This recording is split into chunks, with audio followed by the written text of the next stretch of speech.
Hello crafty friends, this is Bibi Cameron and today I'm going to be sharing an idea to add acetate borders to cards or to any other paper craft project. As a card design, this eliminates all the guessing. All you have to do is to partially cut the card base in different ways, as I'm going to be showing you here. It could be a top fold like these two cards here, or maybe a side fold card. And you can also create these cards in many different sizes. I have here different cards I made using this idea, also using supplies from the latest Alte New release. And for today, I'm going to be featuring this set here that is called Playful Flowers. The stamp set includes 16 sentiments. They are very beautiful, and also two large floral clusters. Perfect for this card design, because the coordinating die set includes the outline of those images and also die cut words that we can use for the cards. For today, I'm going to be using the stamp wheel, and instead of adding the cardstock on top of the pad of the stamp wheel, I decided to add a sticky mat that will add a little bit of cushion to the stamping. I'm using Nina Solar Crest 110 pounds cardstock and also Memento black ink, because I'm going to be using alcohol markers to add color to these images. And I'm using the stamp wheel to stamp this as many times as is needed until I get a sharp image. I also want to show you that to release the paper from the sticky mat, you have to bend the sticky mat and remove the paper like so. And by the way, I'm not removing this plastic protector from the sticky mat. Then I can easily bend it, see? And I can remove the panel with easy. We are going to allow the ink to dry, but if you are very impatient, you can also heat set. Just make sure that the ink is dry before adding colors. Now we are going to do kindergarten coloring. Anyone can do this. Please don't say that it's difficult, because it's not. So what we are going to do is to cover that whole leaf or that whole image with the marker, just like that. I'm choosing here a medium shade of that green color. And this doesn't have to be perfect. It could be patchy, it doesn't really matter. Then we are going to use a marker that is slightly darker, and we are going to apply that marker like in flicking motion from the base of the lips towards the center, just like that. And once you have done this, you can also grab, like for example, a yellow color. This is a very light yellow color or a light green, and add that ink from the edges of the leaf towards the center, just to try to meet those two colors together, so that you will get like a lighter yellowish ink at the edges of those leaves. And I'm just learning about these markers blendability, because it's the very first time I tried them. You can also just add a solid color. It's absolutely valid. You just need to color the images. You don't have to be an artist to do this. You don't have to complicate things. And another thing is just always work from light to dark, because if you apply a light color, then you can darken the color. But if you start with a dark color, then you cannot do anything else. It will be a little bit challenging to try to lighten up a dark color. So I know the colors or the transition between colors is looking a little bit patchy, and I don't care. I actually like that kind of effect. If you want to fix that, you can use a light color of the shade that you are applying on the image and pass it all over the image to even the color. As I decided to use this yellow marker at the edges of the leaves, I decided to use the same color for the flowers. And look at what I'm doing here. It's just applying ink from the borders of the petals to the center, like in flicking motion. And as you see there, it's super simple. I keep doing the same all over. And this is a great way to get things done, to not overcomplicate things, and to add a hint of color to your images. And I also want to invite you to not overthink about the number of the color I'm using or the name of the color I'm using. Just be in mind that you need a light color, a medium color, and a dark color, and blend them out. And the lighter colors goes first, and they could go at the very end to even things out. In the packaging of the stamp set, I saw some dotty pattern on the flowers, so I decided to add some dots here and there, just using a slightly darker ink color, just like that. And that was all I did for that image. Now for the other image, I did pretty much the same, using also other colors of these markers. And I added a supply list below this video and also in my blog, so you can see exactly which products and which colors I'm using. So I just wanted to show you the coloring process really quick. This is not the core of the video, but I thought this information might be helpful for someone. What I want to share here is creative die cutting. And many times this process comes after we add colors to images like this one.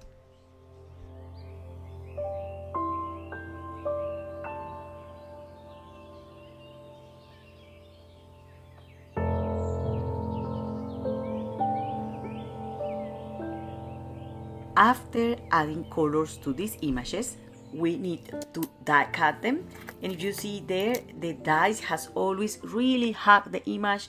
And even though we make some mistakes when we are coloring and we have some color outside the lines, that's going to be barely noticeable at this stage. And these images are looking quite cute. We are going to set these apart and we are going to work in the card bases. So we need two card bases. These are a square. One is 5.5 inches by 5.5 inches, and this one here is 6 inches by 6 inches.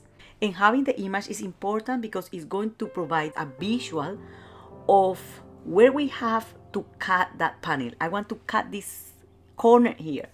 So I'm going to grab the die and I'm going to place it there, and I'm going to use tape to hold it in place. And I'm sticking the tape in the area of the panel I'm going to cut, because after die cutting, that tape could really stick to the cardstock and it can peel it off. So I'm just adding the tape in the area we are not going to be using. Now to die cut the card base, I want you to use a self-healing mat instead of one of the cutting plates. This one here is full of marks, and those marks tend to transfer behind the cardstock, and we don't want that. Here we can cut these in different ways. We can do a straight cut or a diagonal cut. In a standard die cutting machine like this one, we can only do straight cuts or straight edges. If we want to cut this in a diagonal, we will find many problems, and even if you fold the card base, it's not going to be possible to create that diagonal cut. And if you see there, the cardstock is out of the platform. It's not possible, guys. So we are going to need a large format die cutting machine to do this, or to create this specific card design. So this is an 8 inches cutting machine, and here I also have a self-healing mat. This is an A4 standard self-healing mat that will allow me to have a smooth backing panel, no marks on it. And now I'm going to use smaller cutting plates to create that diagonal cut. So I first use a standard cutting plate, but it's not small enough to be able to do that. So I just grab another one that I have in my stash, and it's this one here that measures 6 by 6 inches. The most important thing is to cut a clean edge. And I don't know how to explain this, but if you cut, for example, there, you will have partially the leaf and the flower, and that's not good. You need to cut the whole crannies or the indentation of that shape to be able to create a beautiful edge. So I actually need to cut this shape here, and it's not even a diagonal, it's like a angle. If you see there how I'm placing that plate is a strange angle that I could never get cut in a small format die cutting machine. The next we need to pay attention here is because the paper is hanging off the platform, we have to lift it with our hands to help the cut. Let me show you here what I mean, because then it's out of camera, so I need to move the die cutting machine a little bit, but the paper is rubbing against the inner edge of the die cutting machine. So we need to pull the paper up to avoid that from happening. And I'm passing this several times through the die cutting machine, because this is a 300 grams cardstock. It's very sturdy and it's great for card bases, but it's hard to cut. So here at the back, I can see that the die didn't went through the whole piece, and there is a little area here that didn't cut. So I'm using here this to trace that line, and that will allow me to see where I have to cut using scissors. So that's a little tip for you as well. And all we have to do is to remove the die and trim the excess of cardstock. Making this card base takes 3 minutes or less. And once you have done one prototype, you will know how to do the next one properly. You will bear in mind all that knowledge that you have from that die cutting, and then you will be able to create many different things. You can also use even smaller cutting plates to cut your card bases in unexpected ways. I'm always encouraging people to create different alternative card bases, because when you have a good base or a foundation for your projects, you don't have to think too hard to do the rest. So this card base has been cut in a very different way. You barely will notice what we did there, but I explained you, right? So for this other card base, we are going to use the small or the standard die cutting machine. This is a 6 inches width. The self-healing mat I'm using is a A5 self-healing mat. You can think here how you want to cut this, if you want to add your die cuts in different ways. So I decided to do it in this way. So I'm going to grab the die and tape it in place, and then I'm going to make sure that the cutting plate will cut a straight line, but whatever is within the cutting area needs to provide us with a nice shaped edge, and it's almost always necessary to use scissors to complete the cut, just like I'm doing there. So that's our edge, and we have our image here, so everything looks good. And we might need to trim this little edge here later on. All we need to do to finish these cards is to add the acetate, and I'm going to be using this tape runner here. It's a very strong tape, and it will speed the process here. But you can use also a strong double-sided adhesive tape, and I also like to use liquid adhesive just to have a stronger bond.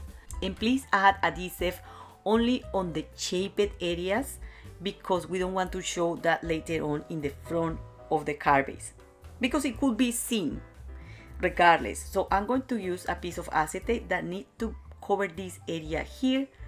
So we are going to align that piece of acetate with the edges of the card, and we are going to stick it in place.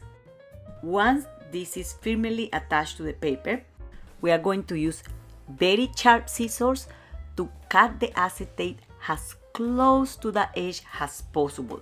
So don't be afraid to cut and cut, because we don't want to see that in the front of the card.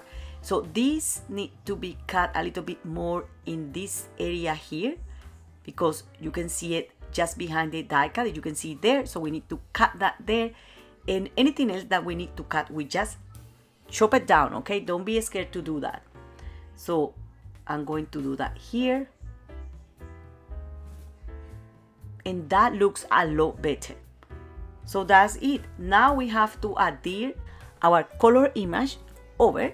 If you want, you can trim anything that is sticking out of the page, and that's our card base. All we need to do is to add a sentiment, but I'm going to show you really quick how I put together this other card. So I added adhesive as I did for the previous card, and I stick this over that edge, making sure that the acetate is properly adhered over the cardstock. Then I'm going to trim any excess of cardstock, and by this I mean that when adding the die cut over, I'm not going to be showing any acetate on the sides or any piece of cardstock to the sides. Of course, this is going to change the size of my card base, so it's good to make a prototype before, and of course we can cut this to any size that we want. We also need to trim the acetate to be as close to the shaped edge as possible, so that's what I'm doing here. And the last step is to adhere the die cut or the color die cut over this acetate to cover everything. This is a lot easier to do than to explain, and maybe I want to add every single little detail for you to have in mind. The next thing we need to do is to stamp the sentiments, and if you want to stamp sentiments, please bear in mind that you need to use tape to hold the front panel flat against the platform and to avoid stamping mistakes. At this stage, having a stamping mistake probably will ruin the card. So if you don't want to risk it, just use a die cut and that will stand out your design a little bit more. Add a little bit of bling to make your cards also sparkling. You can also add some shimmer pen. I'm not going to use any of that because I think this is enough, and that's the cards for today. For the cards I was showing you at the beginning of the video using blossoming apple, I did exactly the same, so I think you have a good idea.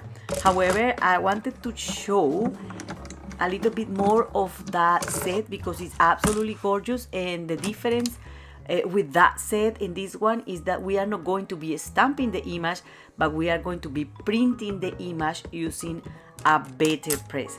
And the better press is basically this platform here that will allow you to use inks. You can use different inks to transfer that image from the plate to the paper, and for this panel here I use Altenew black permanent ink, and for this one here I use better press black ink.